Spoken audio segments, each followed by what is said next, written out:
Bismillahirrahmanirrahim.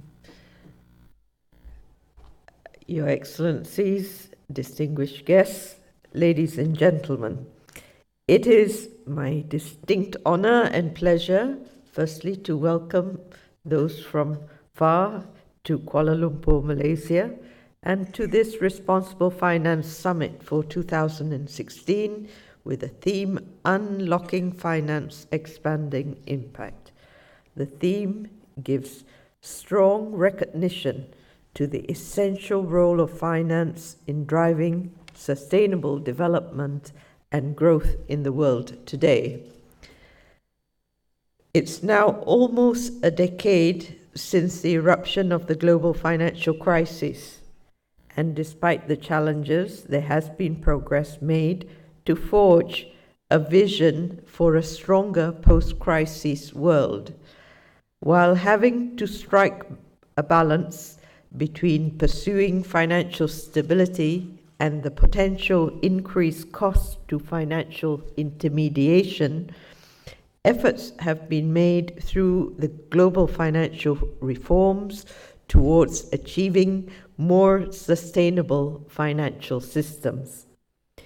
This includes the recalibration of financial regulations to curb tendencies for excess leveraging, strengthen regulatory and supervisory systems that are forward-looking and responsive to risk, as well as provisioning standards that reduce pro-cyclicality and that restrains the build-up of risks. In addition, advancing consumer protection, furthering financial education and literacy, as well as improving access to financial services, have remained important long-term items of this agenda. In tandem with these efforts to strengthen financial stability, the role of finance is also being re-examined to enhance its positive impact. This entails focusing our sights on the path ahead towards rebuilding a global financial architecture that facilitates and secures our economic prospects.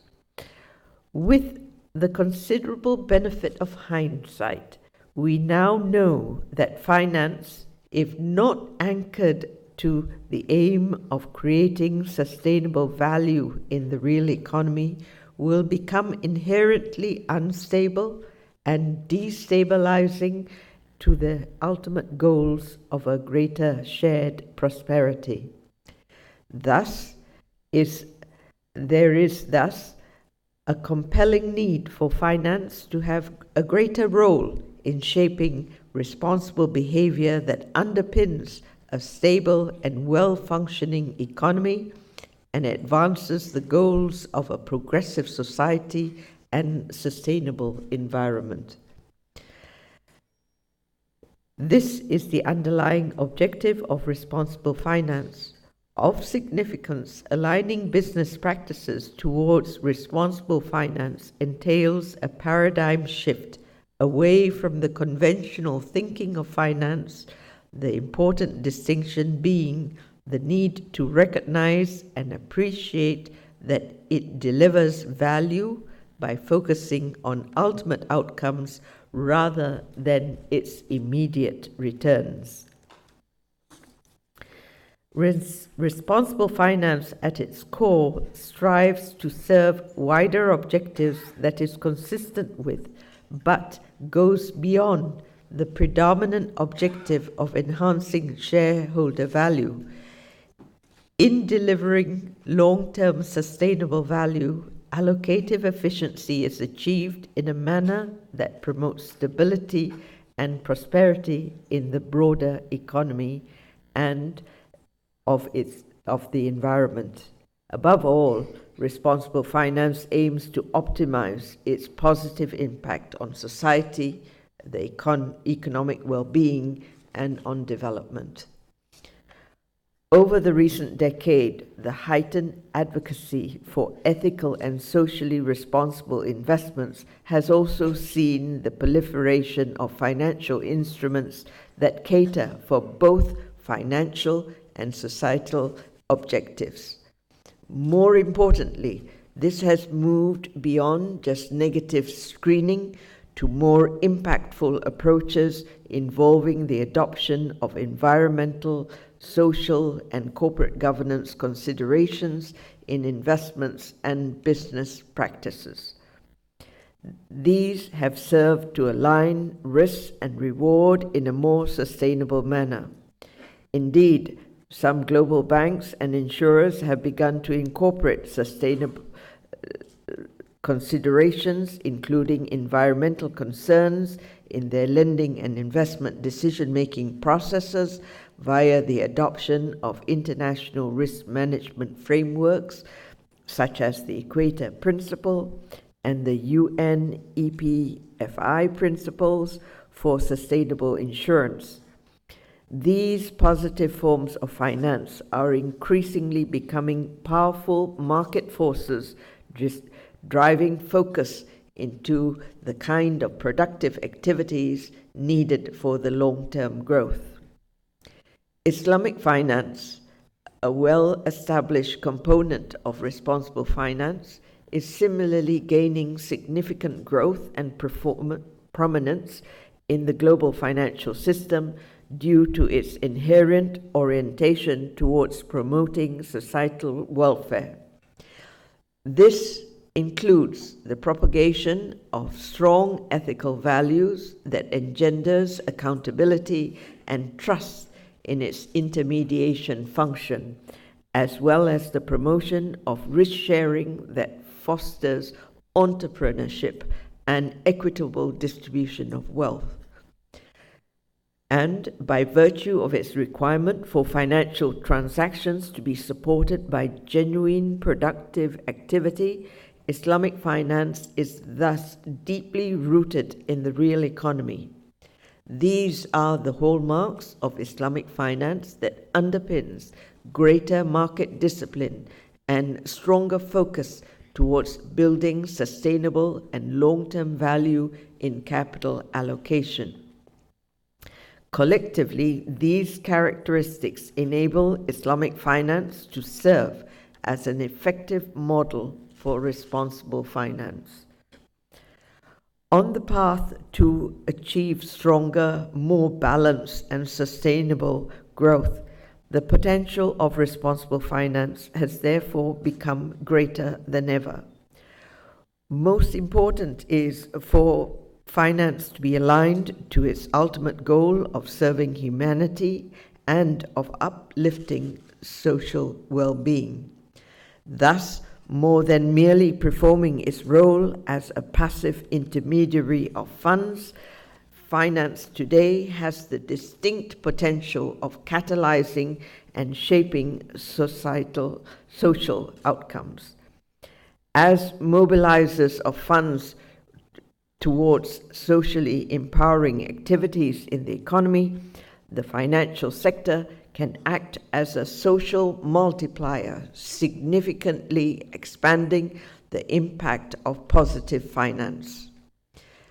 This is what responsible finance can achieve in, for example, infrastructure financing, with its focus on long-term social impact considerations in an area of finance that can be instrumental in meeting the vast development needs of emerging economies that have an estimated global funding requirements for infrastructure of about 57 trillion by 2030, or about $1 trillion a year. Recognizing this, greater attention has been focused on infrastructure finance both at the national and international levels. The evolution of the sukuk market in particular has been an effective avenue in bridging this financing gap. Since 2003, an estimated of 15 billion of 115 billion of infrastructure sukuk has been issued in more than 10 different countries, which has been vital in contributing towards long-term development of these economies. In Malaysia, the sukuk market has similarly been pivotal in supporting infrastructure finance, with Malaysia domiciled infrastructure sukuk accounting for about 80% of global infrastructure sukuk issuances in 2015. The positive response of investors to these issuances, with maturities up to 30 years, is reflected by its oversubscription by up to 10 times. A relatively recent form of finance that has been gaining attention recently is green financing. The market for green bonds tripled in size from 2013 to 2014, with over 100 billion of US dollars of issuances expected this year. Of significance, the signing of the Paris Agreement, a global plan on climate change by 95 countries in December of 2015, will serve to further accelerate the momentum of green financing. As the principles of Islamic finance share substantial synergies with the concept of environmentally friendly and sustainable development, there is also tremendous opportunity for Islamic finance to develop instruments that can support the global demand for green projects. These forms of finance can be embraced and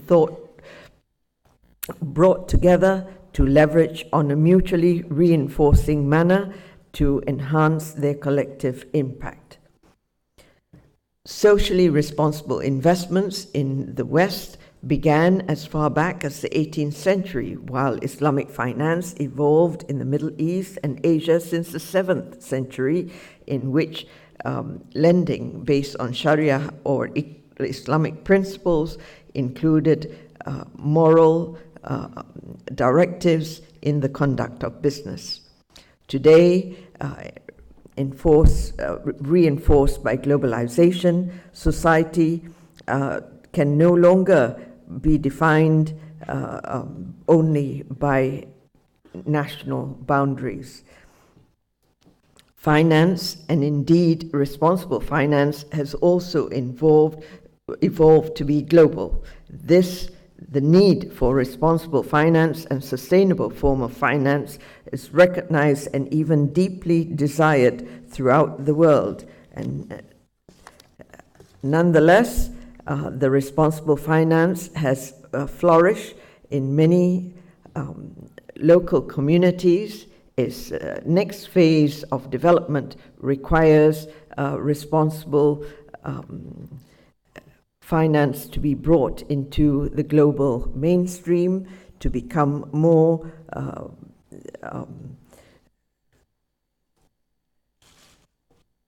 to be an important building block of our efforts towards forging more sustainable financial architecture going forward. Similarly, decisions and solutions to finance need to also be considered on a global scale and not confined to any community or nation. Of equal importance, the benefit of finance should be extended across all segments of society. Despite the size and scale of our financial sector and the global financial system, many households and businesses still remain excluded from the formal financial services. Globally, as many as 2 billion adults do not have access to a bank account, or perhaps even more revealing are the findings that financial exclusion is not limited solely to developing or low-income economies. Even in advanced economies such as Japan, around 3 to 4% of adults remain financially excluded, while in the United States, over 8% of households are unbanked and 20% remain underbanked, and thus is still very much important impact that finance can bring about. Indeed, in various parts of the world, greater access is already having a significant impact, particularly for small and medium enterprises, with the market size estimated to be almost 14 trillion from 7 billion in 2015. There is, however, still scope of such access to be expanded to bring about more balance and sustainable growth in the global economy. Finally, an important aspect of responsible finance requires strong and effective governance. John Locke, one of the most prominent 17th century theorists, refers to the concept of the social contract, describing the origin of society and its inherent need for governance. The erosion of the social contract and of governance would drastically weaken the foundations of society and setting the stage for its eventual decline in the future. This was evident during the global financial crisis. The experience serves as a strong indication that the own version of the social contract in finance should not be overlooked. This extends not only to governance but also trust, which has traditionally been the social bond between finance and humanity. Central to this is the realization that markets cannot operate in the absence of trust, which in turn necessitates minimum standards for governance, ethics, and integrity. This involves not only heightened expectations of the industry fiduciary duty of boards, but the alignment of compensation packages from short-term personal gains towards long-term value creation. In addition, corporate culture also has an important role in entrenching financial goals with ethical value through the promotion of sound risk-taking cultures and ethical codes of conduct. Allow me to conclude my remarks. Often it is most defining in history. The rise of society has been intricately marked by the strength of the leadership and of its people. Indeed, the global financial crisis witnessed unprecedented levels of global cooperation as the world came together to pursue a common interest of restoring stability and building more sustainable financial systems. In the same manner today, the future of finance demands strong leadership and cooperation in fostering collective will towards achieving the necessary positive transformation. The Responsible Finance Institute, as a think tank connecting various responsible finance practices and expertise around the world, is in a unique position to contribute towards realizing this aspiration. But for responsible finance to gain real traction, this cannot be an undertaking of a single institution. Finance, with its potential to serve society, is capable of so much more. As responsible global financial participants, the opportunity to come together to rebuild trust and provide the foundations of a more stable and sustainable long-term economic growth can be achieved through our commitments to responsible finance. The call is therefore for greater global cooperation and leadership to unlock the future of finance and expand towards achieving a positive impact in the global economy. With that, I wish you an engaging and impactful summit.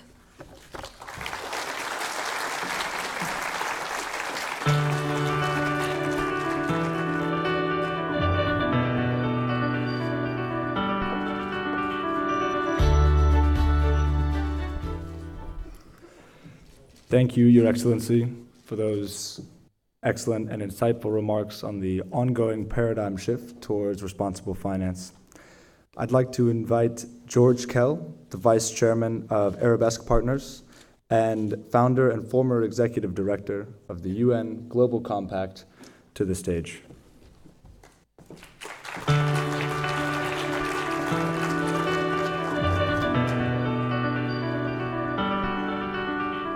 Thank you very, very much. Excellencies, distinguished guests, ladies and gentlemen, what an honor it is for me to speak to you here today on the subject of responsible investment. I cannot help but to recall that when I joined the United Nations a few decades ago, Malaysia was largely known as a very impoverished country. You have lived through many ups and downs, but you have made steady progress. I salute you. I salute Dr. Zeti, the people of Malaysia, for the enormous progress made, and it is very, very fitting that we're here today to look into the future. What I want to do is, with you in about 15 minutes, to share with you my experience working with the corporate community all over the world, and share with you some of the excitement that actually supports the idea of responsible investment, and suggest to you that one pathway forward, a very important pathway forward, is to link these movements in the real economy with the movements of responsible investment. So my argument is very simple, and I want to make it in 4 steps. First, I want to take stock a little bit of the world, looking back, to try to learn what are the basic fundamental trends that are driving the idea forward of taking care of things that lie outside the immediate impact sphere of the financial and the business world. What is it that is transforming markets from within? And is this here to stay or just a fleeting trend? Then I want to draw some lessons, what this means for the business community and what it could mean for the world of finance. To conclude then by hopefully having convinced you that the time indeed has come to bring responsible investment to a new level, to connect it with the movement of corporate sustainability. So let me start with the first quick review. What has really changed in the past 15 to 20 years in the corporate world?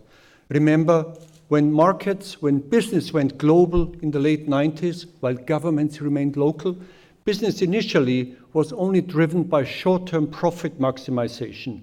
Most investment around the world was aimed at squeezing out maximum profit within the shortest period of time. Many companies had to learn tough lessons, that this is not the way how you build sustainable markets, how you build and develop a good brand. Many companies had to learn really how to behave differently. And initially, the call was out, first proposed by former Secretary General Kofi Annan, that it's time for business, as its power is growing, also to enhance its responsibility and to embrace principles which are applicable everywhere, to ensure that markets can grow with societies alongside. It was initially a moral call. It was a moral, ethical call to do the right thing, to respect people, to respect the environment, not to engage in corrupt practices, and to act in the long-term interest of societies where you invest. Some CEOs heeded the call. They felt it's the right thing to do, and some were genuinely convinced, but the great majority did not really pay much attention. It was, after all, a moral call, not necessarily supported by evidence that this also brings about more business benefits over time. What has changed in the last 15 to 20 years is that this moral call now is complemented by the evidence that increasingly those companies which embrace environmental, social, and governance concerns, that they also outperform financially over time those companies which do not. Many companies still refuse to embrace sustainability as a driving concept. Many hit the road without thinking ahead, and they hit the wall and then end up in disasters. But a growing number of companies know competitiveness increasingly is defined by the ability to be socially responsible, to be excellent on environmental stewardship, and to have top-of-the-line governance structures and transparency in place. It's a race to the top, not a race to the bottom.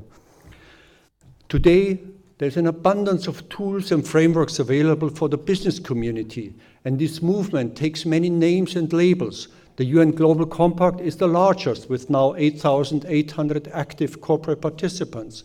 But there are many others: CSR, corporate sustainability, shared value, and almost every country has its own version. And these are very positive trends, because it means business is slowly moving to the point where they act more in the long-term interest of society. We call it Generation S, Generation Sustainability. Today, thousands of people of all walks of life are developing benchmarks, are improving practices and measurement methods for the corporate community. And this movement is here to grow. It is driven by 3 or 4 big drivers, and I want to briefly share with you each one of them to show to you that this is not just a fleeting trend that the corporate world adopts in order to buy a better brand image for a short time, but these are here trends to stay. The first one, and arguably the most important one, is the rise of transparency. In today's world, where access to information and availability of information is so cheaply and instantly available, it no longer is a good strategy to hide something dark, not even deep down in the supply chain. It will come out one way or the other. The smart way forward is to name the challenges for what they are and to explore how best to minimize negative impact and maximize positive contributions. And transparency, like technological change, is irreversible. It is here to stay, and the future on that has just begun. The second one is governance. The world today is different from the world 20 years ago. Multilateralism, unfortunately, is on the decline.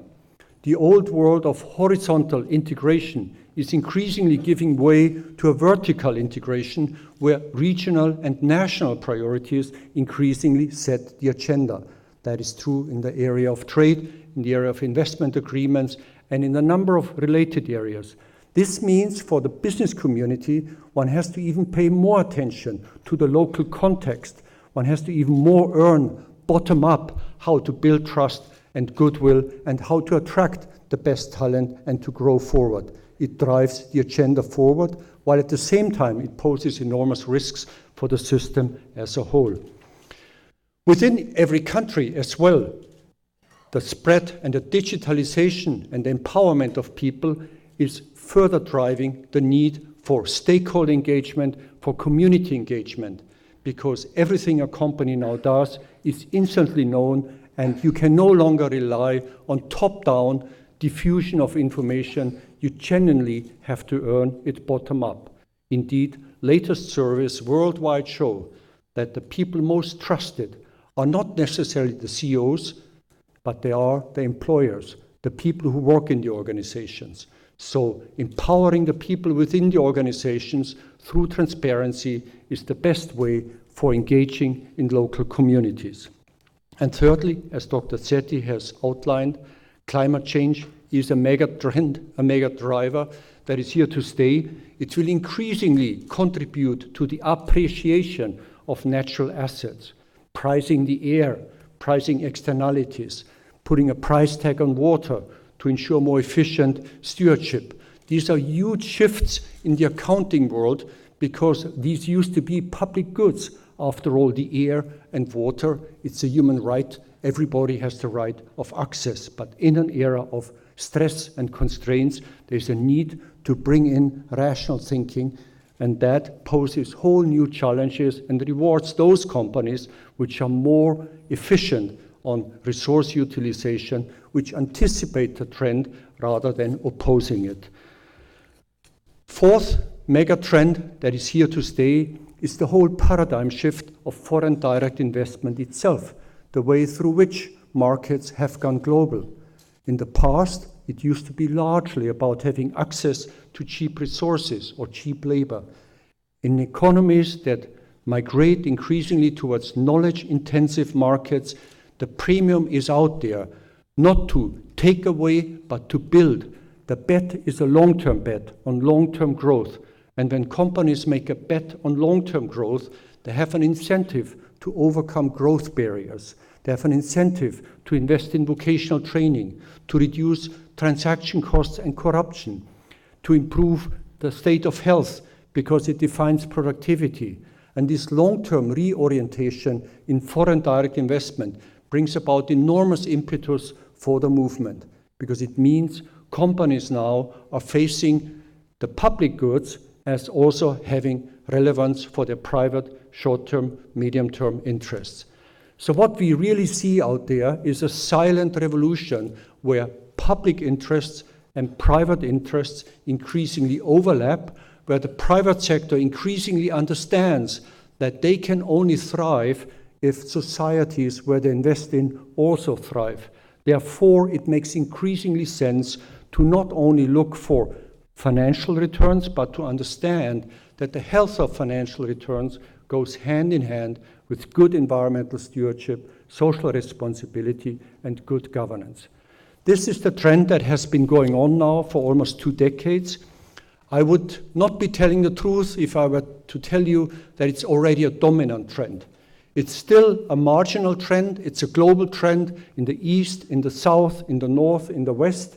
All companies aspire to move upwards. All companies want to improve their competitiveness, but it's still in an early stage of changing markets from within. By a conservative estimate, one could argue roughly 10% of the relevant corporate community has started this journey in all seriousness. It's significant, it is global, but it is not yet a game changer. It is not yet at a tipping point where it would change markets by itself from within. So let me move to my next point then. What pathways are there to move forward from where we are? How can we accelerate so that markets also benefit more societies in the long run? In principle, there are 4 ways available, in principle. One is, of course, to grow the movement overall. So it's not just a few companies who are starting the journey, but it's all companies getting serious on environmental stewardship, on social engagement and good governance. It's a long journey, it's a growing one. The movement is growing, but it will take a long time before this voluntary movement becomes by itself a tipping point. So while we should support it and grow it as much as we can, it will probably take another decade or if maybe even 2 for this movement to achieve a tipping point. The second pathway is to wait for all governments in the world to adopt rational positions only and to collaborate on all common interests together. And of course, to weed out all violence and conflict. Unfortunately, as you know, the world is very imperfect and it will take a long way until we get there, if ever we get there. We can never give up hope, but it will be a long, long way. The third pathway, in principle available, is a new narrative on the role of markets, where all people are behind it. There are pockets of consumer changes, fundamental behavioral change, generation sustainability is driving much of that point towards much greater sustainability, eco-efficiency, circular economy, and so forth. But these are small trends, these are pockets here or there, and it's not yet a transformative movement. It will probably take another 10, 20, 30 years for consumers and people worldwide to adopt a different view on markets and act in a responsible manner. We also still have about 2 billion people who are virtually hungry for some of the basic access issues, be it electricity, fresh water, and the likes. It's a big agenda ahead, a long one. The fourth, and this is my final point, is obviously the fast way forward, and this is why you are here. This is creating a fusion between the corporate movement, corporate sustainability, responsibility on the one hand, with responsible investment on the other. Responsible investment, as Dr. Zeti has outlined, has made enormous gains just recently following the financial crisis. Historically, I think it is fair to say that the world of finance has been lagging behind the real economy on responsibility issues, I would argue, by 7 to 10 years. But more recently, it is catching up for good reasons. And there's some exciting developments going on. The Principles for Responsible Investment, for example, launched in 2005, were slow to take off. The pledge was to integrate environmental, social, and governance issues into investment analysis and decision-making across the board, across all asset classes. Slow progress, but more recently, PRI has grown enormously, now with 1,300 asset owners and managers as participants, representing some $60 trillion worldwide. More recently, also the debate of the role of trustees of pension funds has fundamentally changed. Until recently, the general view was by trustees, environmental, social governance issues are not really on our agenda. We only deal with financial issues. We don't really understand. It doesn't fit into our framework. Our procedures don't allow us to integrate these issues. This debate has now been settled. There's consensus around the world that environmental, social governance issues have material impact on financial performance down the road. Therefore, it is actually a fiduciary duty to integrate these issues into analysis and decision-making. And this happened very recently. It's a new trend which many believe will give a big impetus to the responsible investment movement. Thirdly, data availability has increased enormously. Only a few years ago, it was hardly possible to genuinely measure and track performance in the corporate world on how the track record is and how changes over time occur. Today, data improvement is significant. There's already much evidence out there which allows to predict on the basis of ESG analysis overall performance of companies. And this is a new trend, and it's very predictable that data availability and quality will rapidly increase in the coming years. Therefore, this is genuinely here to stay. And the fourth point, and probably the most important one, very recently, Oxford University, Arabesque, and recently other studies, meta-studies that correlate sustainability at the corporate level with financial performance, on the other hand, have concluded quite clearly that there's a very, very strong positive correlation. In other words, companies that have superior performance on material sustainability outperform those companies which do not. That evidence is strong, and that will hopefully drive much more on the responsible investment side.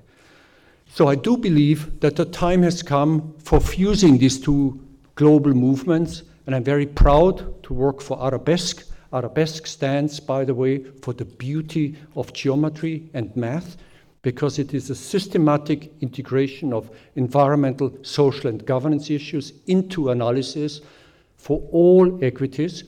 And I have no doubt that this approach is a way forward to accelerate the movement of responsible behavior, both for the corporate world and for the financial community. I also know, and I believe very strongly, that ESG approaches and Islamic finance are very, very, very complementary, linking it back to the real economy based on good ethics and transparency. The two not only complement each other, they are a natural fit with each other.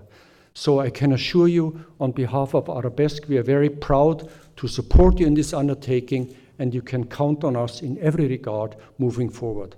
I wish you a very, very successful conference. Thank you very much.